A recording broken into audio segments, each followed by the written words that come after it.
Okay, so the LCS this weekend wasn't all that interesting when it comes to the format, but Buster Blader managed to get to top 4. So we're going to take a look at the deck, and we're going to talk about why the deck is so good, especially right now. Because usually it means something when only 2 players enter the tournament with a deck that no one else plays, and both of them manage to make the top cut. Now, to some of you, all of this might not be new, because apparently the top 5 players on Dueling Book right now are all playing Buster cards in their deck. So even if you think the Dueling Book doesn't mean a lot, I think it speaks quite some volume for the deck, honestly. As always, if you find one point more interesting than the other, feel free to skip forward. Here are some of the points we will discuss in this video. Let's get right in. Okay, so when it comes to the Buster Blader deck, there are quite a few variants out there. I think the one that has sort of solidified itself as the best one right now is the one with Dogmatica and Dragoon. So we're gonna take a look at that. It's personally the variant that I've been testing and also I've found most success with. We play a 3 Ash, we play 3 Gamma, 3 Impermanence. I'm not a fan of Impermanence in this format actually, but with Trap Trick it's okay.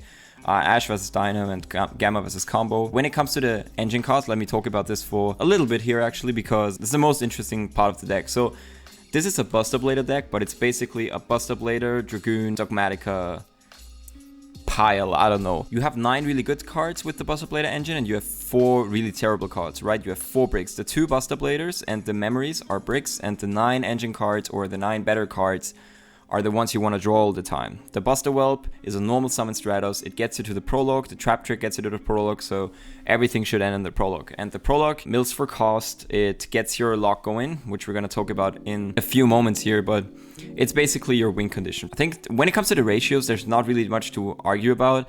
I saw a version where you played the Plex Spreader, where you could put the Buster Blader back on top, so you can only play one of them. But sometimes I do really like the option to go for a second fusion or something, and that is only really possible with 2 Buster Blader. We play 3 Nadir and 1 Ecclesia, 1 Fleur-de-Lis, and 1 Punishment. Once again, the monsters aren't really the good part. In fact, they break you quite a lot. You really just want to get the advantage of the Nadir, and this has synergy because Nadir can get you the Dragon in the graveyard, which you're going to need for the prologue. When you drop prologue alone, it isn't really all that good because you need the Dragon with it. So if you draw Buster Whelp, for example, it's a Dragon, you can turn it into the Link rebuild, then you have it in your graveyard to make the lock. You need a Dragon in the graveyard. So how do we get dragons in the graveyard? We use the Titanic Cloud, for example, for Nadir, or with the Dragoon engine, which we'll come to in a few seconds here, but with the Dragoon engine, we get the Red Eyes Black Dragon in the graveyard. So this is basically the main synergy between the 2 engines. And then, like I said, we play the Red Eyes engine and even the 3 Insight, because this gets you a Dragon in the graveyard for cost, which is quite important for this deck. And Dragoon is just, yeah, it's just kind of nuts, right? Just kind of unfair, the card. Cold by the Grave, because Ash on Red Eyes Fusion can be really devastating. It's one of the weaknesses of the deck that whenever you play on your first turn and you get hand trapped and you only open one of your engines, yeah, you're kind of fucked, honestly. But usually you will have multiple engines in hand, or you will draw like a Whelp with a prologue, and so it doesn't matter if your opponent hand traps you on the Whelp. But still, the Cold by the Grave is quite important, and especially with the Red Eyes Fusion, it can be sometimes weird, right? If you have the Buster Whelp and the Red Eyes Fusion, you'll have to decide which route you go. You can't go both because you can't summon monsters the turn you activate Red Eyes Fusion, obviously. So you get in this weird scenario where if you get ashed on Fusion, you can't do the Whelp anymore, so you're kind of vulnerable if you don't have the Prologue or any other good traps. So that's why Cold by the Grave, but it's only a one-off, so yeah. Dynamiscus, because this card outs mine this format. Not too many people are on this card, but if they are, you have Dynamiscus, which I think is really good, and you can get it with Trap Trick, obviously. That's the main synergy here. And then there can be only one, because there's a really broken combo, apart from the fact that all of your monsters are different types, basically. The Dragoon is a spellcaster, the Buster Blader Fusion is a warrior, and the Buster Dragon is your dragon. And these are usually the 3 monsters you're gonna have on your field. The there can be only one is good because the Buster Dragon makes all the opponent's monsters 2 dragons, right? He turns them all into dragons. So what this essentially means is they can only have 1 monster on field, so it is sort of similar to the Zombie World Rivalry combo. For the extra deck, we play the 2 Buster Blader, mandatory, because sometimes you can pump them out twice. The Elder Entity for the Nadir. The Rafflesia is really nice because in this deck you really try to go for Dragoon every turn, so sometimes when your hand isn't all that great, but you know that you can survive to the next turn, you usually put this in the graveyard and then search the fusion with this in the standby phase, the Red Eyes Fusion, so you have the Dragoon safe on the next turn.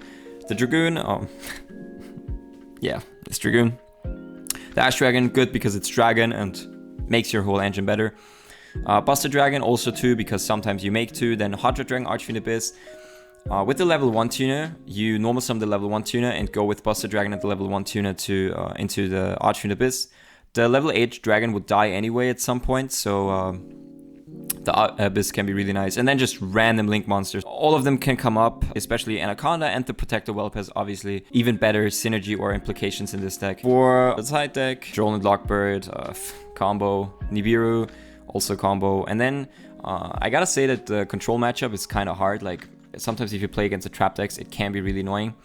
And all of these cards, just like Harpy's Feather Duster, Lightning Storm, and Cosmic Cyclone, they all try to sort of, win these matchups without any problems. The Buster Blader engine itself is really terrible against control in general, so you play the Dragoon and the Dogmaticus because they're really good against any sort of trap deck, because Nadir can send the Elder Entity, which can pop a trap on the field, which is really good. And then the Dragoon, usually, there's only so many traps that out a Dragoon, right? For example, Ice Dragon's Prison or the Golden Land trap that I can't remember the name of right now, right? That puts the attack to 0, but other than that. Then we play Anti-Spell and Imperial Order. This is sort of has established itself to be sort of a staple in this deck. The main outs against your board are Dark Ruler and Droplet. So if your opponent happens to have these cards and you draw these, like, it's probably, even then it's game over, right? Even more than usually. Okay, so why is this deck good in this format? First of all, it's a very splashable engine. We can play multiple engines in this deck, and usually in this format, that's pretty good. If you have a small engine, you can fit a lot of hand traps. You can stop the combo decks and still do your stuff on your turn. The deck is not very vulnerable to any hand traps in the format. The prologue is, it can't really be hit by any hand trap, not even by Lancia, because that only works on your opponent's turn. So that is an inherent advantage that you have over the other decks in this format, right? The Dino deck, for example, has a weakness versus Ash on Miscellaneousaurus. The Dragon Link deck has a sort of a weak point when they use the effect of Romulus, although they can almost always play through it. Maybe these are just my games. Another really cool advantage of the deck is that you have a lot of one-card starters. These type of things are really good. The Buster Whelp is a one-card lock out of monster effects. Then you play the Red Eyes Fusion, which is just an instant Dragoon. You play the Dogmatica cards, which Nadir gets you to a dragon in your graveyard plus an Ecclesia. So a lot of one-card starters, a lot of advantage at generating cards. Once again, this means more space for hand traps, which is just amazing in this meta. Another huge advantage is that people have dropped Droplet and Dark Ruler no more from the side deck, which are the best cards against the Buster Blader strategy. Also, Kaijus and Lava Golem, they are not played right now. So that was definitely a reason why this deck was able to perform like this. The reason why I think that this deck was the correct choice for the LCS this weekend is because it has a very good matchup against all the good decks right now.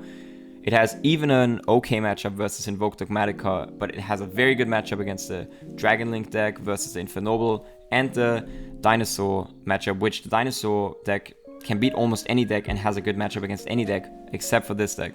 Now, the question that's really interesting to me is, can this deck even be viable or, yeah, like a tier 1 deck if people start siding against it? And if I'm being honest, I don't really think so, because it is sort of a one-trick pony. You sort of try to lock your opponent out of the game, and if the lock is established and they don't have an out, they lose. But if they do have an out, you usually don't have too much of a follow-up, right? Usually in today's format, if they happen to have the outs against your deck, you're just dead. So if you plan on playing any tournaments in the next couple months, because probably this deck won't be hit, expect at least some representation of this deck and try to prepare by siding like at least a Dark Ruler or a Droplet maybe. One of the things that will keep this deck from being tier 1 in my opinion, it has to play too many bricks. You play 7 to 8 bricks, so sometimes your hand comes down to one play, and if they have the hand trap and you have like 3 bricks in your hand, it can just be kind of devastating. Even though that might not be the case in most of your games, it can definitely be the case for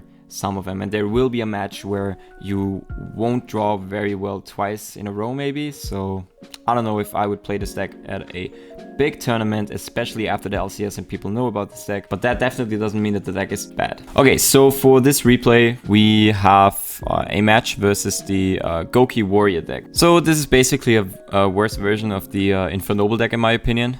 Can't really play through too many hand traps. I think the Infernoble Knight is a lot more unpredictable. Anyway, he goes Isolde, so we just Ash the second effect. I didn't think that there was a better point we could have used the Ash for, but he goes Reborn, so I guess it didn't really matter. Or maybe it actually did, because he only goes for Anaconda and a Dragoon. We don't really have a good answer to Dragoon right now, so he passes. We summon the Whelp, we use the effect, use Dragoon, and we pass from there, and we use the Prologue, but he's smart and he uses the Dragoon not on the Prologue but on the trap in the graveyard, which kind of really hurts us, and honestly we're not really able to out the Dragoon here, so we have to scoop this up. Game 2, we start a very good hand. This is actually a very broke hand, but I think it goes to show that how insane you can really open with this deck, right? Because you have so many one-card starters. We open the trap trick, we have the Prologue access, and we use the Prologue. I use it here because our combo is not vulnerable to Gamma, only to Impermanence, but because he has the mid-breaker field, he can Impermanence. He uses Reboot though, which again is not so good against the Prologue because we can still send for cost, and we have an Ash in hand still, so we're gonna go Anaconda. Now we can actually out the Dragoon, and I think it really goes to show that just how much power this deck has and how many power cards we also play, because the Red Ice Fusion, he has to negate it, otherwise we bring a Dragoon on the field and we crash into his Dragoon. We go the Prologue, and the Prologue itself outs the Dragoon if we have a Dragon in the graveyard. Gets put into defense, and he only had 2,000 life left, I think, so that's game. Game 3, he starts, he used Red Ice Fusion, he hard drew it, and I think his combo was really vulnerable to hand traps, so I think he decided to just go for the Dragoon. We have many power cards in our hand, basically all of them. We open the Red Ice inside, which is really good, gets us the Dragon in the graveyard. He negates the Red Ice Fusion with the Dragoon. We go Nadir and put the Elder Entity in the graveyard to pop the back row. I already thought that probably it's going to be an Impermanence or the Fogblade because the Goki deck plays these cards. I noble the Whelp, I get the Prologue. We go into Linkuribo, but this is actually legal, and my opponent's gonna say something. Luckily he told us, but it doesn't really matter because we have 2 Impermanents face down, so if we can out the Dragoon, he won't be able to combo us with 2 cards against 2 Impermanences. And here we use the Prologue, and here you can see what's so broken about Prologue. You can only activate 1 Prologue per turn, right? But you can actually use 2 if he negates the activation. So we use the second Prologue and we get out our Buster Lock, which means that his Dragoon is going to be put into defense mode, and he's going to eventually scoop from here, and he's going to search a Fogblade, but it doesn't really matter. We can just run over the Dragoon with the Buster Blader, and then he won't have anything left. We still have 2 Impermanences. All in all, I think the Buster Blader deck is a sleeper deck, an underdog deck that can always take an event by storm right now. But if people are getting prepared for the deck, it really comes down to this weird game where do they have the out to the lock, and if they have it, it can be really bad for you. Let me know what your thoughts on the deck are in the comment section down below. Hope you guys loved it. See you.